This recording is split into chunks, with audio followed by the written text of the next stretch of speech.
Good afternoon, everyone, and welcome to today's webinar, Legal Options for Kinship Caregivers in New York State.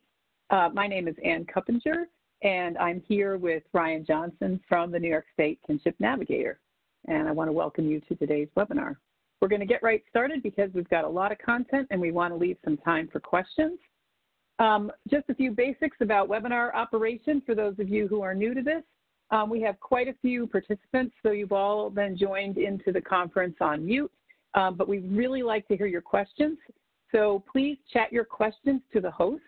If you do not currently see the chat box on the right-hand side of your screen, you can click the speech bubble on the bottom of your screen, and that will open up a chat box. And in that chat box, you can choose who you want to chat your questions to, and if you chat them to the host, we'll get them, and she'll help us collect all those questions so we can answer them at the end of the webinar. All the slides and the recording from today's webinar will be posted within the next few days on the CTAC website. You can see the address there on your screen, and if you look under the upcoming events tab, you'll see a calendar and you can navigate to today's date, and that's where you'll find the slides and the recording. And I'd like to encourage you at the end of this webinar, you'll see a brief survey that comes up. We'd really love to get your feedback on this webinar, and it's also another opportunity for you to let us know what kinds of webinars would be helpful to you. So without further ado, I'd like to introduce Ryan Johnson. Ryan is the Associate Director of the New York State Kinship Navigator. Ryan started his child welfare career by working as a waiver service provider in the OMH waiver program, and then also in the Bridges to Health program. Ryan began his work in kinship care in 2015 while working for the Center for Human Services Research as the project coordinator for the Kinship Navigator demonstration project.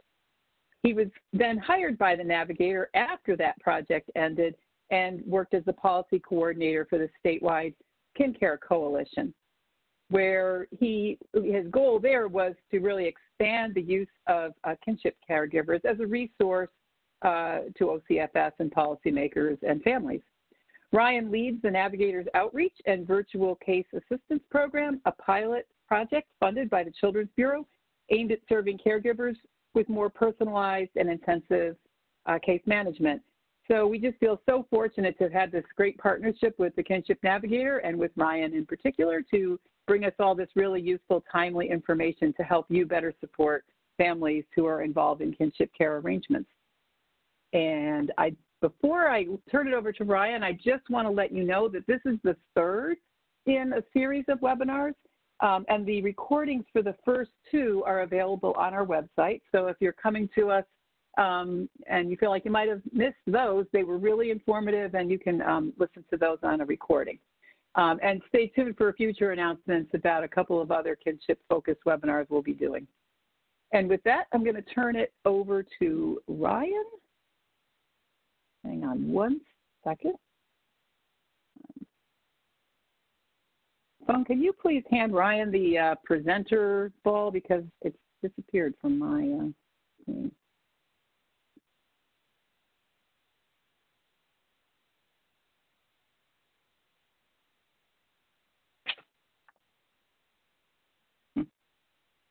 You're good to go. Thanks very much. This is Ryan Johnson. I'm with the New York State Kinship Navigator. Today's webinar, we're going to be discussing kinship care, which if you've participated in our previous two webinars, you know that when we're referring to kinship care, we're referring to non-parents, often relatives, but sometimes non-relatives, known as fictive kin, who are caring for children.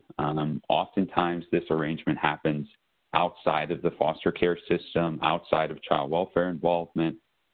And in the previous webinars, we've discussed some of the benefits that are available and a little bit more about the population. So please be sure to check out those webinars for some information that kind of goes over the basics of kinship care.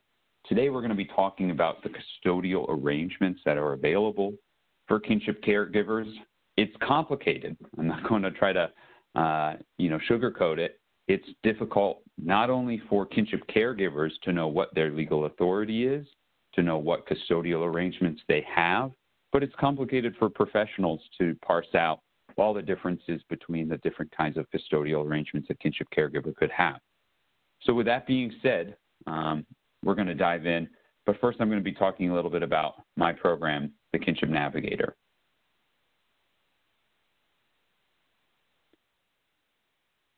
So the Kinship Navigator was established in 2006, and this is kind of what we do as an organization: information, referral, education, and advocacy. You may, if you've participated in a previous webinar, heard some of this information already. I'm going to give you my 2 cents about how it is we perform these actions.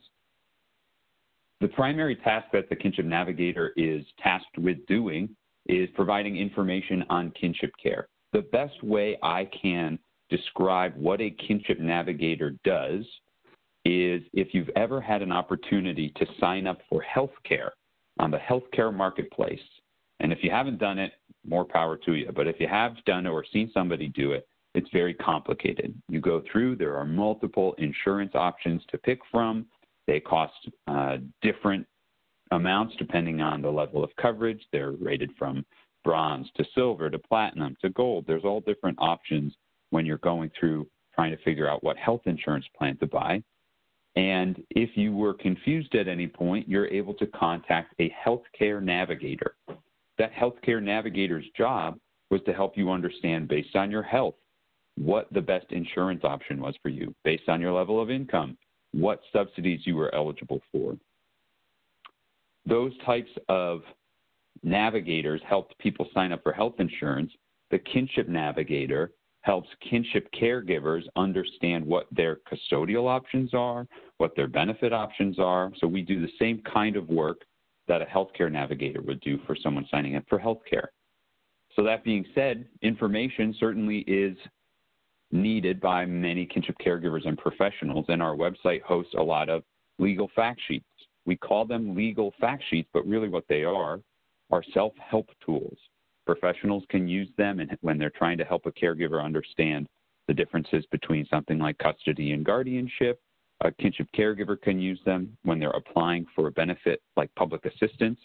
The reason we call them legal fact sheets is because they are all cited with laws and regulations. So they could be used by a caregiver going to court to say, I'm pretty sure I have standing based on Domestic Relations Law 72, which says X, Y, and Z. So those are what legal fact sheets mean to us. In addition to those legal fact sheets, of which we have over 75 on our website, ranging in topics that I'll cover in a little bit, we also have county resources in all 62 counties that are specific to kinship caregivers in those counties. So if there's a local program that serves the kinship community, we'll know about them and we'll be able to refer to those programs. You can find information about them on our website. And we're constantly going through that. It's kind of a 211 of kinship resources in the county. And then we operate a helpline Monday through Friday from 10 a.m. to 4 p.m. that if you have a question and you'd like to speak to a Kinship Navigator staff, you can call our helpline. We do about 3,500 calls a year. Most of those are caregivers. Many of them are professionals who just have questions. We do referrals to the local case management programs. There are currently 19 case management programs that are funded specifically for the kinship community. There are certainly other programs that we refer out to as well. There are support groups that pop up all over the state. They typically get listed on our website, and we'll refer caregivers who are looking for the extra level of connection to support groups. And then Legal Referral Network. We work with legal service providers to talk about kinship issues, to train them on kinship issues, to give them kinship issue support, to make sure that legal service providers know how to interact with kinship caregivers, know what the issues are that kinship caregivers face. And we have low bono and pro bono referrals that we can make for kinship caregivers throughout the state when they need legal help or legal advice. Education is part of what we're tasked with doing. We do statewide presentations all over New York State. We've done a bunch nationally as well. We also have an online video archive, which I'm going to reference in just a little bit. And we do legislative education. So many of the laws in New York are not reflective of a kinship caregiving scenario. Caregiving laws tend to range around parents caring for children, which is how most children are raised. So where the law lacks information or support for kinship caregivers is where we try to advocate for our caregivers to be not forgotten. We do case-by-case advocacy and statewide advocacy to try to change the way that kinship caregivers are dealt with on a state level to ensure that they're being utilized by child welfare and not used by child welfare. And then case-by-case advocacy when we hear about cases that need some of that extra support, that extra attention because something egregious has happened, we spend a lot of our time making sure that those cases are taken care of. This is our website. If you haven't been there yet, it's nysnavigator.org. The reason we show it is because oftentimes people say, oh, that sounds like a really nice website. I'll probably never go to it. But I'm here to show it to you to say it's not scary. It's fairly common sense. In the upper left-hand corner is our helpline, again, Monday through Friday, 10 to 4. The bottom right-hand corner, if you're socially awkward and don't like to talk to people on the phone, in the bottom right-hand corner, we have a live chat. It's also open Monday through Friday from 10 to 4. So you can chat with a Kinship Navigator, get documents directly through that chat box that you're looking for. Under Online Education tab is where you're going to find videos. Legal Resources is where you're going to find all of those legal fact sheets. County Resources is where you're going to find all of the county resources that we have available.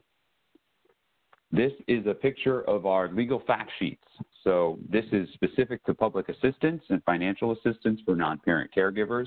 On the left-hand side is all of the different topics around legal fact sheets that we have. So you'll see things like tax information.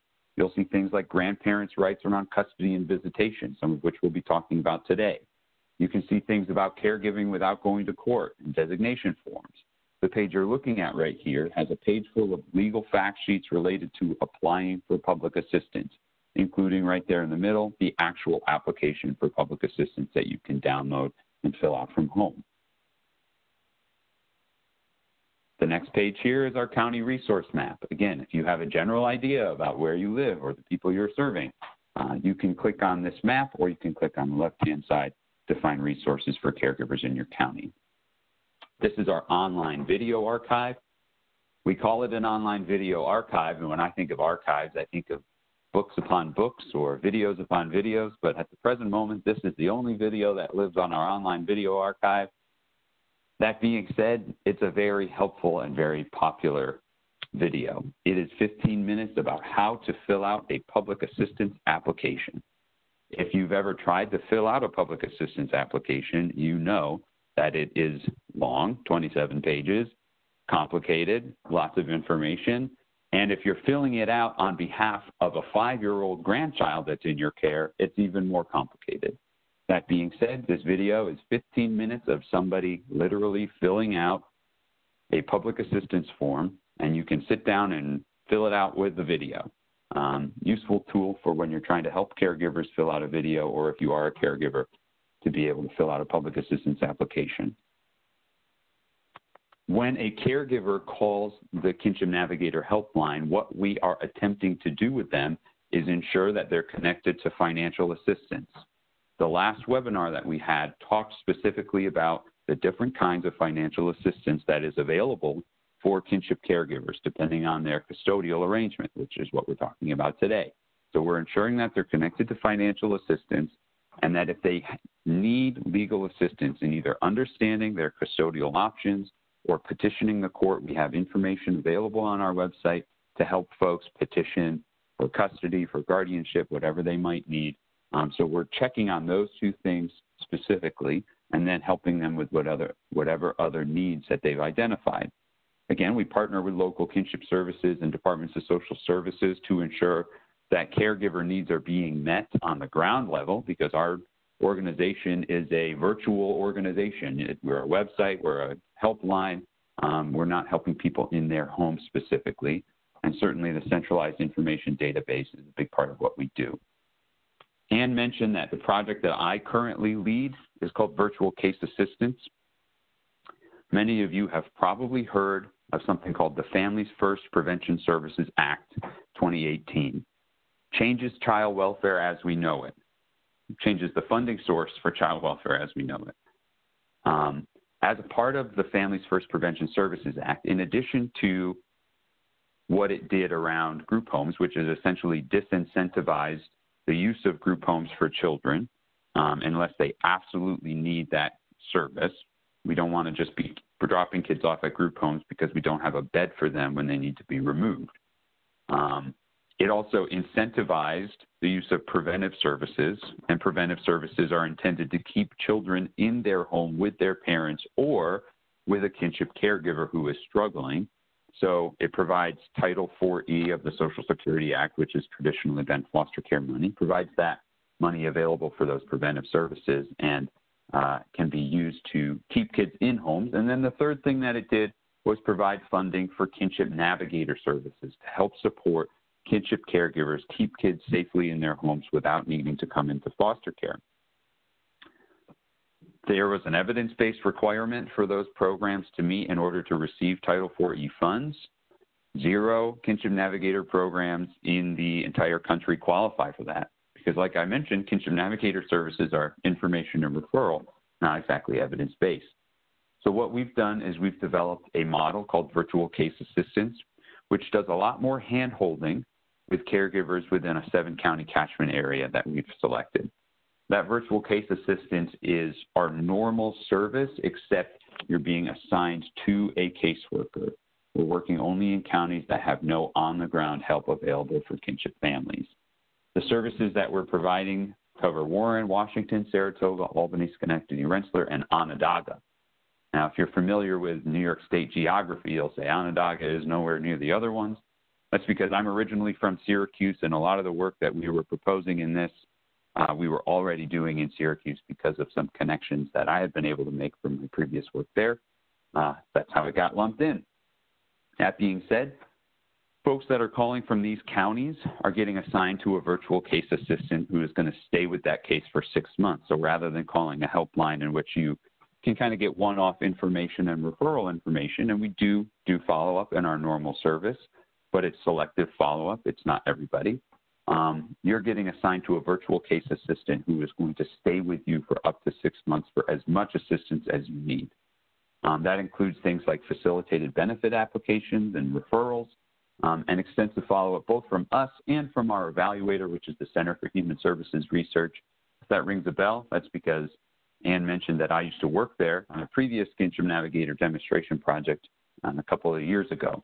So we've partnered with them again to evaluate these practices to try to meet an evidence-based standard. So that's what virtual case assistance is. In essence, I've described the Kinship Navigator. Hopefully you feel like you have a better understanding of what the Kinship Navigator does. Now we're going to kind of move into the topic of today's webinar, which is custodial arrangements for kinship caregivers. And when kinship caregivers are not yet kinship caregivers, when they're prospective relative guardians or relative custodians, there are some concerns that they might be thinking about before the child comes into their care, and then certainly once they do come into care. The first question that a kinship caregiver is going to face is, how do they become a kinship caregiver? In the kinship world, we refer to 2 different types of care, both private and public. And I'm going to explain a little bit more about that. Private care means that child welfare is not involved in the child living with a kinship caregiver. So we refer to something called informal custody as someone who has not gone to court or gotten court documents, a court order for legal custody, legal guardianship, adoption, something like that. So informal custody would look like mom is going to be going to rehab and asked grandma to take her children while she goes to rehab. They don't go to court. Grandma just is now caring for the children. That we would deem informal custody. There are a couple ways in which someone with informal custody is able to make decisions. We call that authority for children in their care. Those things boil down to what the law says about people who are persons in parental relation and people who have parental designations. We're going to talk in depth about that in a little bit. Then you have private care, which does have a court proceeding. So where a caregiver might go to court and say, I'd like to get a legal order of custody in front of a judge, and a judge makes a ruling on a transfer of custody from a biological parent to a kinship caregiver. Those proceedings can happen in one of two ways. The easy way is a parent saying, I need this help, I'd like to transfer custody, or go for something like joint custody with the caregiver. And those proceedings can go pretty easily because there's parental consent. Oftentimes, though, you see cases in which parents don't consent. That might look like an aunt and an uncle see that their sibling is really struggling, say with drugs. And obviously drugs is a big reason that kinship caregivers step into care for kids. And they're really concerned, and they've called Child Protective Services, but nothing has happened. And they're concerned for the child's safety. And so they petition family court on their own to get custody of a child. Now you'll see on the slide here it says extraordinary circumstances.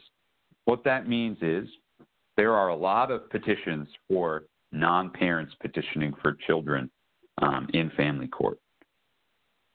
That being said, that doesn't mean every petition gets heard by a judge or by a mediator or by anybody, because in order to petition as a non-parent, you need to prove something called extraordinary circumstances.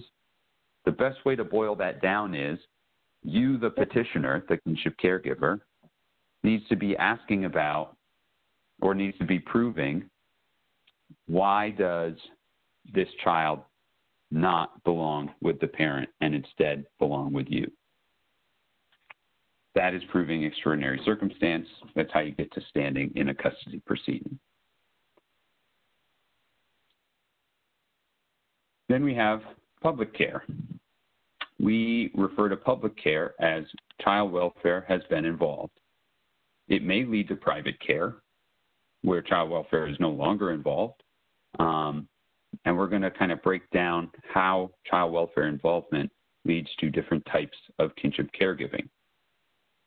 First, there is no removals. So child welfare, Child Protective Services, or ACS in New York City, is involved in the case. They maybe have a founded allegation of abuse and neglect, but they choose not to do a removal in front of a family court judge. We're going to talk about alternative living arrangements or safety plans, and then what CPS workers or child welfare workers need to do about informing caregivers of their custodial options.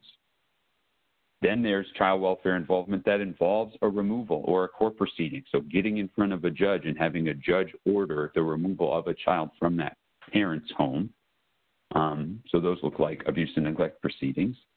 What caregivers need to have told to them about their custodial options, what direct custody is, what foster care looks like for kinship caregivers, and then exits to care as well. So we're going to get in depth on all of these topics. Just as a review, we're going to talk about informal custody and then legal custody and guardianship. They are different. We're going to talk about direct custody, foster care, KinGAP, which stands for Kinship Guardianship Assistance Program. Again, we talked about that as a financial resource in the previous webinar, and adoption.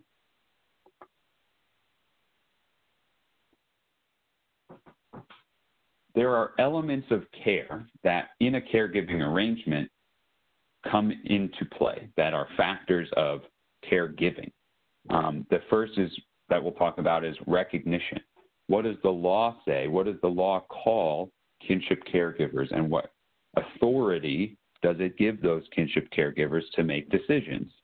The third is how secure are those placements depending on the custodial arrangement? Can the children stay in that caregiver's home and then what assistance is available depending on the custodial arrangement. So first is, how does the law talk about kinship caregivers? Well, statutorily, that's the law. You'll see terms like acting as a parent. That's Domestic Relations Law 75. A person acts to make certain decisions. That person is defined very narrowly in the law, but sometimes can refer to kinship caregivers. Surrogates Court Procedure Act refers to caregivers sometimes as relative caretakers. In case law, you can see in loco parentis or de facto custody. That, again, is just a recognition of this population. Regulatory, meaning New York State has a bunch of regulations that are interpretations of the law about how to implement laws. So what does the reg say about kinship caregivers? They often call them alternative living arrangements. But the term of art that we've been using, that the federal government uses, that the state uses in a lot of its correspondence, is kinship care. Now, kinship care is not and has not historically been a household term of art. Everybody in the room would be able to raise their hand and say, I know what foster care is, but I used to do presentations 3-4 years ago where in a room full of social workers, only half the room knew the term kinship care and knew what it was referring to. Certainly, it's become much more popular in recent years, especially as federal law has changed and started referring to it.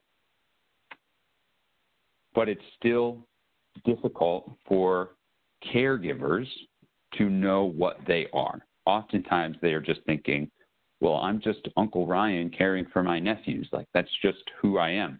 Why do I need a title? Well, the title helps us address issues like benefits and security.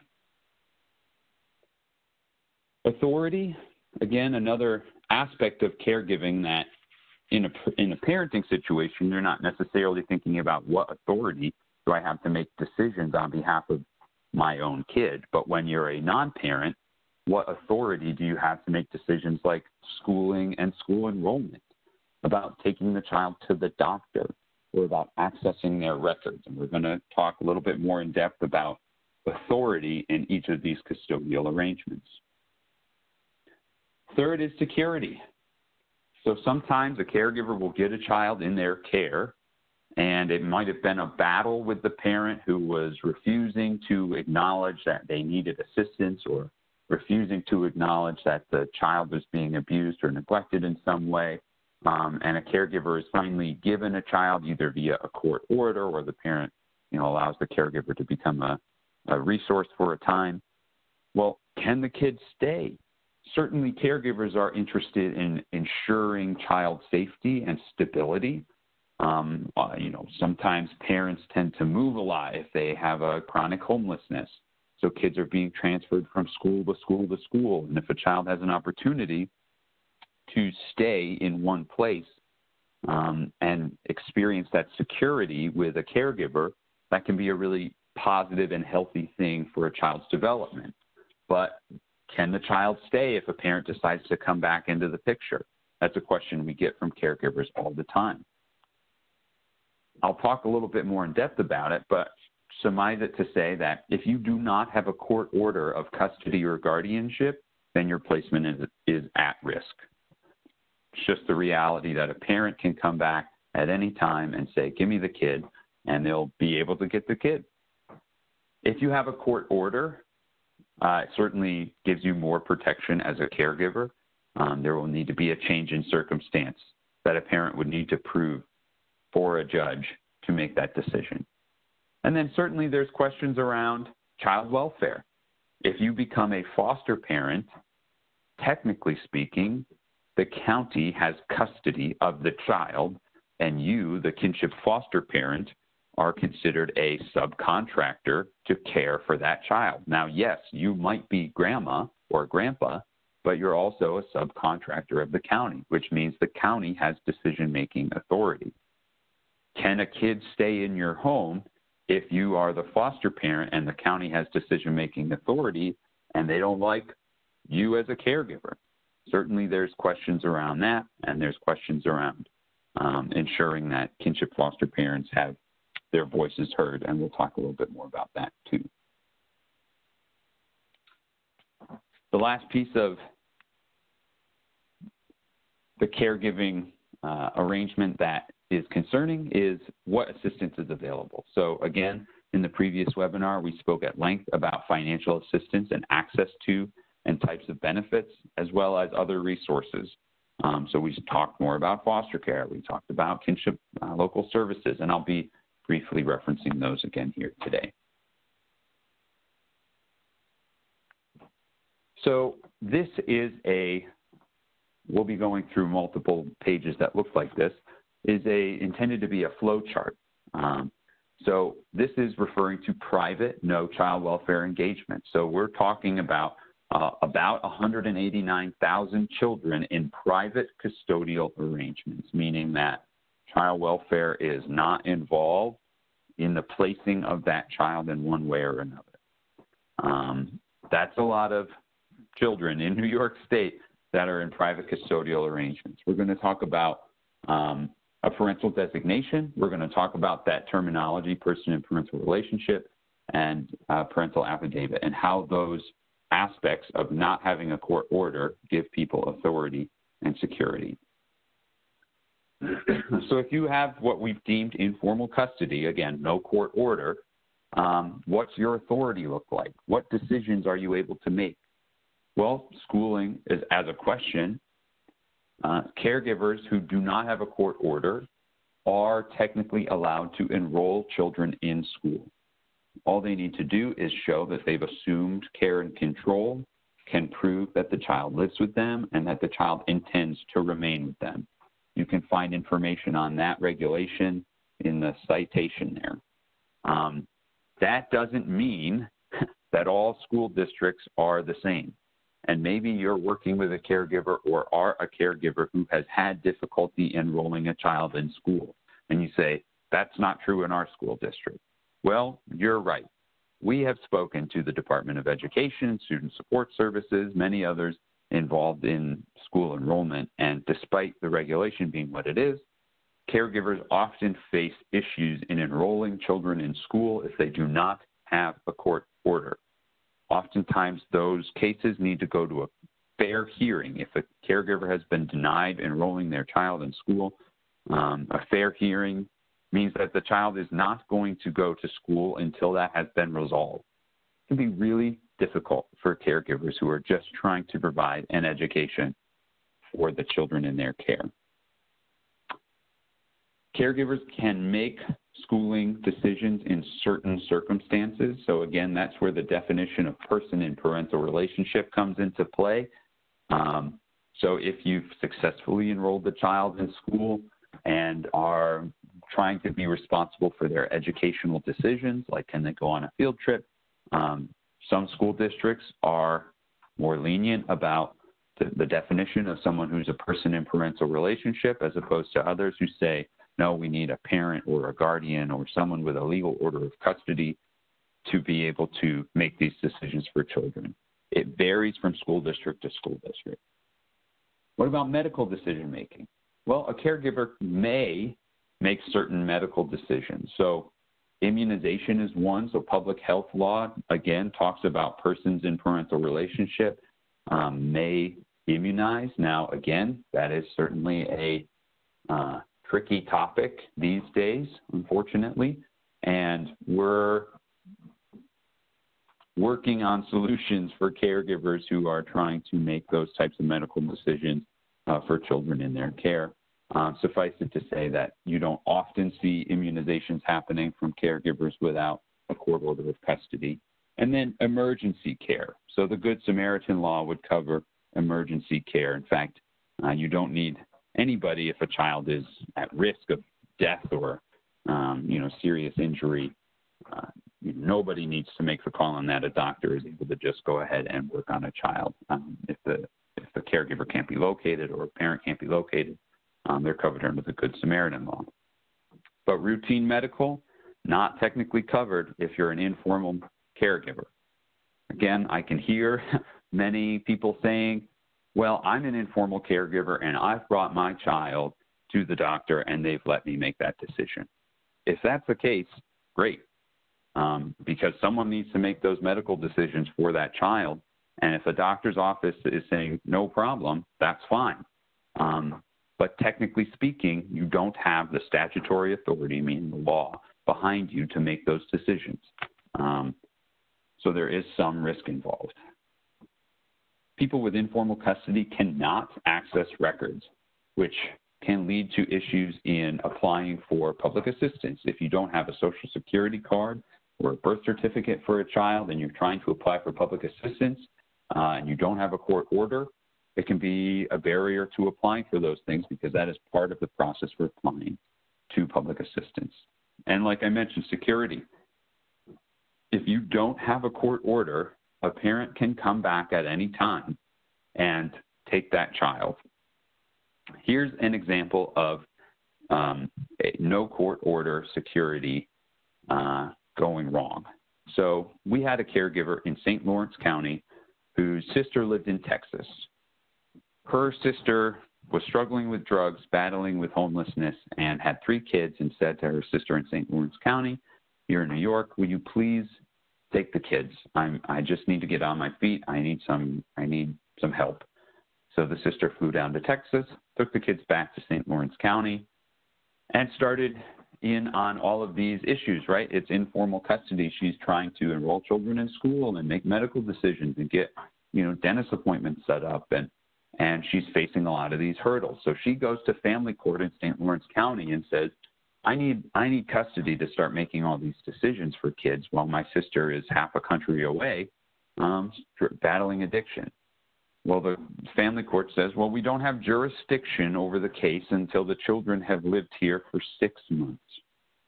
Okay, well, the school district stepped up. They understood her situation, helped her get the kids into school. Doctor's offices stepped up, helped her get those medical appointments made. The children are starting to do well. Mom shows up 5 months into this case from Texas, unannounced, to the school and says, "Give me my kids. I'm taking them and leaving." The school district calls the caregiver, this aunt, and says, "The mom just showed up. Can you come and figure this out?" So the aunt, on her way to the school, is then intercepted by the police out in front of the school, who say, "You're not allowed to go near the kids because mom has stated she doesn't want you there, and mom has all of the rights." And mom went out the back door with the kids. The kids went back to Texas, and the aunt lost touch with them. And, the mom had not gotten the help that she needed, but had come to take those kids back anyways. That's a problem for caregivers who are trying to provide safe and stable homes for children while parents battle addiction. Addictions are very tough, and I'm sure many of you work with folks in the addicted community. And there can sometimes be irrational behaviors like that. That is why having a court order of custody or something along those lines is really important for security, to keep children in homes and not be bounced around, back and forth between a caregiver and a parent. Now, informal custody can go beyond just dropping the kids off at the aunt's house and hoping she can figure it out. There are documents available that can be used to give permission for a caregiver to make caregiving decisions on behalf of a child. Parent consent in writing can include a parental affidavit, which is simply just a letter that says, I, the parent, am giving my child to this person, and they have my, okay to make some decisions for these kids. There's also a more formalized form called a parental designation form. A parental designation form refers to General Obligations Law 1551 through 55. You can find a parental designation form on the Navigator website, Caregiving Without Going to Court, or on Office of Children and Family Services website. They developed this form. What it does is allows a caregiver, or actually allows a parent, to designate a caregiver as a person able to make routine medical and educational decisions on behalf of a child in their care. it's renewable, meaning that it's not a one-time document that just gives someone something forever. You have to renew it. So if you do a 30-day version, you do not need to have it notarized. There are two versions, a 30-day and up to 1 year version. If you do up to 12 months designation, you do need to have it notarized. You can have it notarized from a different country. Why is that relevant? Well, if you have a family where a family member has been, say, deported or detained, and they've left their children who are citizens here with a caregiver, they are able to sign this form from a different country to ensure that that child is able to have decisions made for them. Again, it can be renewed every 30 days or every 1 year, depending on which one you're using. It also can be springy. So again, it can take place upon a particular event. So say the immigration community, if someone is here illegally and they're concerned about being deported, they can sign a parental designation form that says, my kids will be under the care of such and such a person if in the event of my detainment or deportation, this person will then have this ability for 12 months. That is a possibility. And then what's the security associated with a parental affidavit or a parental designation form? It's the same as no court order. Again, a parent can nullify that agreement at any time, and it states so right on the agreement. Again, if that is something that you're interested in, you can check out our website, or OCFS has information about it as well. Let's talk about having a court order, being in front of a judge and petitioning for what's known as Article 6 custody. Article 6 refers to the Family Court Act, and it covers things like legal custody, guardianship, and adoption. A caregiver can go get legal custody, again, without child welfare involvement, and that's what we're talking about here. Sometimes it's called Article 6 custody. Sometimes it is called V-docket custody. This is just family court jargon that it can be confusing to caregivers and professionals alike. But what about decision-making authority? Well, decision-making authority comes from the court order. It also has statutory authority, again, meaning the laws of New York State cover some authority for someone with a court order of custody. That includes routine medical and educational decision-making. Having a court order of custody is kind of the most popular way for folks who have a court order to care for children.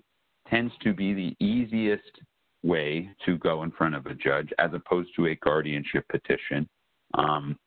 The ease of petition, again, is judges are used to doing custody orders as opposed to guardianship orders. It's not that they can't do guardianship order. It's just that if you were to look across the state at who has custody versus who has guardianship, it is almost 95% custody and a very small percent guardianship. What's the security in a custody order? Well, parents can petition the court to regain custody at any time. So it's important to remember that when a transfer of custody is made between a biological parent and a caregiver, the parent hasn't lost their rights to the child. They haven't given up their parental duties. Physical custody now just resides with somebody else, and somebody else has the ability to also make those decisions. A parent can go back in front of a judge and say, I'd like to get the children back in my home. And the judge would make a ruling on, especially if it was a safety concern, is there a change in circumstance? So it is an amendment to a current order, not a new petition for custody. It's why was this child transferred to begin with? Oh, it was because you were struggling with drugs. Have you done treatment? How long have you been clean? What has your involvement level been with the child? In custody petitions, in guardianship petitions, a judge is looking for, first and foremost, again, extraordinary circumstance. So the petitioner, the caregiver, may need to, especially if it's a contested petition, prove why the child is needing to come into their care, why the parent is not able to continue to parent. Once they've established that an extraordinary circumstance is present, they'll need to look at what's called a best interest test. What is in the best interest of the child? Is the best interest for the child to remain with the parent despite the extraordinary circumstances? Or is the best interest of the child to go live with the petitioner, or some third option? Once you've established the extraordinary circumstance and gotten to the best interest test, a judge will make a ruling on, okay, this is what I've decided. And if a parent goes back to petition the court to regain custody, a judge is tasked with the same type of decision-making process. Okay, what is the change in circumstance of the parent? And what's in the best interest of the child? It's going to vary from judge to judge how they make rulings. We've heard of cases where judges say, nope, grandma and grandpa seem to be doing a really good job. The kids are doing really well and super stable, and the parents haven't really shown me that they're, a consistent parenting source for these kids, and I'm going to leave the kids in the care of the grandparents. We've heard the opposite happen, that the kids are doing really well with the grandparents, but the parents have also shown that they've done their due diligence to get in the good graces of the court by going to parenting classes and taking, whatever resources in the community that are at their disposal to ensure that they can provide a safe home for the children. And I believe it's in the best interest of the children to go back home. It's a case-by-case basis. I can't give you a general rule about how these things are going to be decided. But legal custody does have that layer of a judge is able to weigh in on what's in the best interest of the security of the child, should the child stay with the caregiver or go to the parent. Legal guardianship is different than legal custody. Now, historically speaking, basically up until last year when the law changed, if you are a parent or a caregiver, you might have seen a letter from the school that said, can Johnny go on the school trip? And then it says signed by parent, or leave space for the audience to say guardian. Right. It doesn't say parent or guardian or legal custodian. And that's because the laws don't refer to legal custodians as someone who can make those decisions, again, until last year when the law changed. So historically speaking, guardianship had statutory authority, still does, to make those decisions, while custody authority came from a court order, not from New York state law. So again, that's a change as of last year. The procedure to get guardianship is more difficult than a custody proceeding. There's more paperwork to fill out. State Central Registry background checks need to be done on every person who lives in the household, to ensure safety, which is certainly a good thing. But as we're, talking about guardianship, again, the guardianship is a not widely used mechanism that the court has chosen to use for giving kids to caregivers. Where the majority of guardianships you're going to see moving forward is going to come from is KinGAP. Again, KinGAP stands for Kinship Guardianship Assistance Program. And KinGAP is, in essence, a subsidy, so money, for someone who has guardianship, but not these guardians.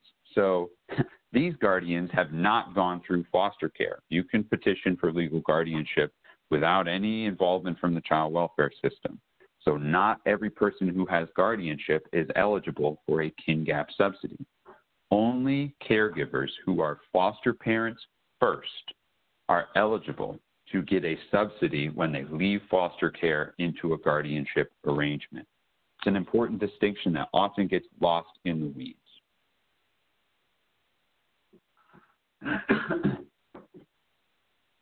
Private adoption, adoptive parents have full rights and duties of a parent. It does require a termination and a surrender of parental rights. And a caregiver would lose access to the financial supports like the child-only grant if they adopted from custody. So again, security, well, the parents' rights are terminated, but parents cannot get the child back in an adoption. Standby guardianship. If you are a caregiver and you're concerned about what happens if I die or become incapacitated, there are ways that you can designate someone else to step up to care for the child. So parents, guardians, someone with a legal order of custody, and primary caretakers who cannot locate the natural parents. That would mean someone who doesn't have an order of custody, but the parents are not around, can name a standby guardian via a petition to family court or surrogates court or by a written designation that is witnessed. The power is springing around death, debilitation, incapacity, and administrative separation, and that form can be found on our website as well. Feel free to reach out and ask questions about it. We're going to talk about public arrangements. In New York State, the number's a little bit higher now than what this slide shows. There's about 4,500 children who are in foster care with a kinship caregiver, either a blood relative, an adoptive relative, someone related by marriage, or fictive kin, that is someone who just knew the child before they came into care. This is complicated, so I'm going to try to explain it as best I can. If CPS or ACS in New York is involved, there's two ways in which the case can go. On the left-hand side of the screen, you'll see no Article 10 court petition. Well, when I'm referring to Article 10 court petition, what I'm referring to is a removal ordered by a judge. That's an Article 10 court petition. So sometimes CPS can come in and say, I have enough information, I have enough evidence here to remove a child. But if you can find somewhere else for this child to go, like a relative, then I don't have to do that removal. If that is what happens, that's a safety plan. Safety plans are allowed by regulation. They're not good practice, though. A safety plan has no court order attached to it. It has no legal authority attached to it, and parents can get the kids back at any time. Safety plans are intended to be temporary arrangements that allow a CPS worker to either rehabilitate the parent quickly. Maybe the house was just a little dangerous one night and they needed to place the child somewhere for a night and the child could come back the next day. Don't need a removal for that, just a safety plan. Or, safety plans more often, you'll hear caregivers say, I was just given my child by Child Protective Services and they told me to go get custody because the parent's not doing what they're supposed to do. That's bad practice. We don't like to see that because it keeps caregivers from being able to get their custodial options. It keeps caregivers from becoming foster parents if they need that level of support. So you'll see in the flow chart here, if there was no court petition to remove, then that is a safety plan. And safety plans can end up either as a private court petition, go get Article 6 custody, like we just talked about, could end up in return to parent, or it could end up in an Article 10 court petition, meaning that a safety plan can then lead to a removal from the parent, not from the caregiver, because the child resides with the caregiver, but legal custody can be removed from the parent. So then you go to the right side of this diagram and you see, okay, there is a removal. CPS has gone in front of a judge and filed an abuse and neglect petition with a removal. That can end up in a number of different ways. It could end up with a relative coming from out of left field and saying, I'd like to petition for custody. So that's that blue circle there, private court petition. But more often, it's going to end up either in something called direct custody, which is a mechanism that CPS can use or child welfare can use to place a child temporarily in the custody of a relative until they decide what can happen long term. So from direct custody, you can transfer that to an Article 6 private court petition. Child can go back home, or that child can be brought into foster care with that relative caregiver. They also can do something called an emergency certification. So if they've identified a relative who they want to use as a foster care resource, they can emergency certify that relative or go through direct custody and do a regular certification of that relative while the child lives in a direct custody scenario. From foster care, you could do a private court petition. Please do not do that. Private court petitions are going to lose all of the benefits of foster care as opposed to adoption or kin gap. I don't hear that happening that often anymore, But I would like to say that if you have a caseworker who has said, oh, you know, you've been a foster parent for a year now, you might as well leave foster care and move to an Article 6 custody petition. Don't do that. You went through all of the work of foster care. You should go into KinGap if you don't want to adopt. We'll talk about that in a little bit. So Ryan, I mentioned a safety plan. Yes. Ann, go ahead. Excuse me 1 second. This is Ann Cuppinger. You're sharing so much wonderful information that I just wanted to give you a time check because we have about 5 minutes left. So you might have to breeze through some more of this information at the end. Thank you. Sorry for the interruption. No problem. So safety plans are called alternative living arrangements in the regs. The authority is the same as informal custody. Caregivers are at risk of losing children. They don't have decision-making authority in most instances, and CPS is still involved in those cases. Again, direct custody, physical custody is given to the caregiver, but the court retains jurisdiction over the custodial arrangement of the child, meaning essentially all of the same aspects of what foster care would look like are happening, but none of the support of the foster care is happening. The foster care system is being given to that caregiver, meaning at the end of the day, we call it foster care on the cheap. You're still required to go to permanency hearings. You're still expected to bring the child to medical appointments and be checked in by CPS, but you're just not getting the support of the foster care system. Direct custody is the purgatory of permanency options because you cannot consider a child to have reached permanency in direct custody. It has to convert either to an Article 6 custodial arrangement or into foster care. So in foster care, I mentioned emergency certification, or it can convert from a direct custody. Foster parent classes are required for kinship foster parents, but they do include additional supports like foster care subsidies, which are invariably more money than a caregiver can get if they are not getting foster care supports. Exits to permanency include return to parent, adoption, or KinGap. Adoption from foster care is different than adoption in private care because adoption from foster care may include a subsidy. If a child is considered hard to place or has a mental, emotional, behavioral health disorder, they may be eligible for a subsidy, which would be similar to what the child received while they were in foster care. And again, the parents' rights are terminated, so they're not getting kids back if you've adopted a child from foster care. KinGap, again, only available to caregivers who have been foster parents first, and only to caregivers who are foster parents who are kinship foster parents, so not the regular foster care community. There are a bunch of rules around getting into KinGap, but it does provide a subsidy that is similar to what the child or children were receiving while they were in foster care. So it is a good permanency option for some families. It does not require a termination of parental rights. So parents retain some of those rights, and typically what that boils down to is they retain the right to visitation. That can be ordered by a court order if needed as well. The last topic we'll be covering is grandparent visitation. Grandparents often call our helpline asking, as a grandparent, what rights do I have? Well, for grandparent visitation, you have the right to ask the court for visitation, but you do not have the right to visitation with grandchildren. The court will conduct a two-part test. Does the grandparent have standing?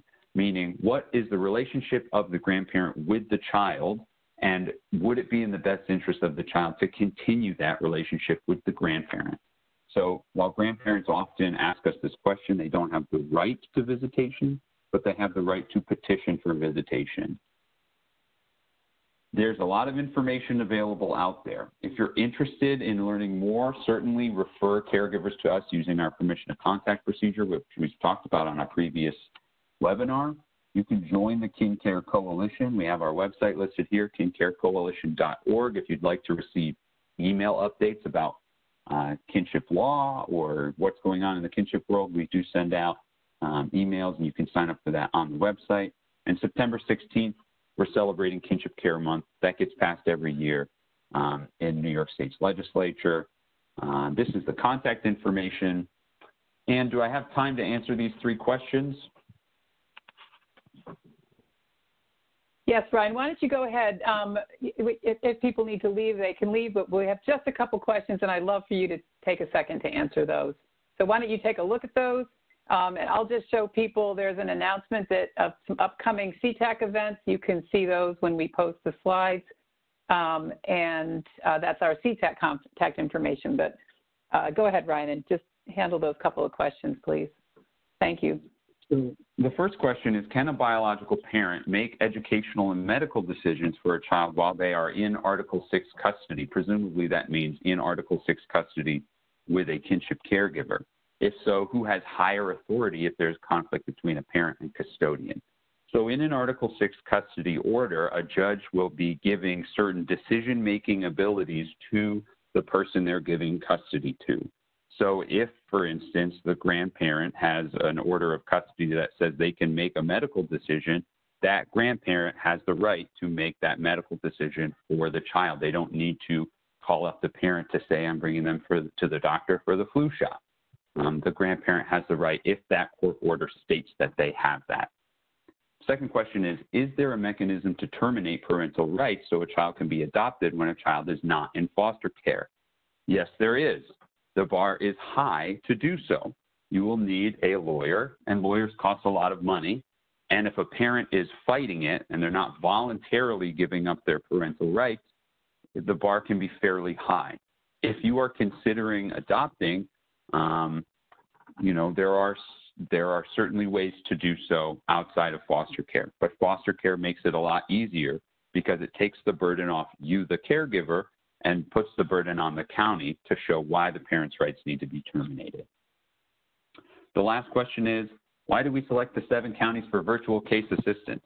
Well, we hired a regional coordinator out here in the Albany area that covers the 6 counties geographically that are all located right next to each other. And they were all counties that did not have a local case management program. I've already mentioned why we selected Onondaga. We were already doing a lot of this work with their caregivers. We had a memorandum of understanding signed with them that they were sending all their caregivers to us. So we were providing this service for them. And the 6 counties were selected for that. I do see one more question about 1017 custody regarding educational and medical decisions. 1017 custody is much trickier because it really is, child welfare is still involved in the case. Yes, a caregiver has physical custody of a child in their care, but child welfare needs to be involved in a lot of the decision-making process for children. So if you're in a 1017 and you want to bring the child to the doctor, you need to be in contact with your county worker in order to kind of move forward with those things. So again, that's why 1017 is kind of considered the purgatory. It's not a permanency option. There's not a lot of rights that come with that. So that is it. Thank you for taking part in today's webinar, and I'll turn it back over to Ann to finish us off. Ryan, thank you so much. As everyone can see, Ryan is just a font of really wonderful, deep information with lots of different scenarios in mind. And the good news is if you didn't have a chance to ask your question today, or if a question comes up next week, Kinship Navigator is there. And I think, they really want to encourage you to call them if you have any situation involving kinship care, because they have just so much experience. With that, I'd like to thank all of you for joining us today, and Ryan again for presenting for us. You'll see a survey pop up at the end of this webinar, and we encourage you to just take a couple of seconds to answer those questions for us. Thank you very much, and I hope all of you have a nice rest of your day. Thanks.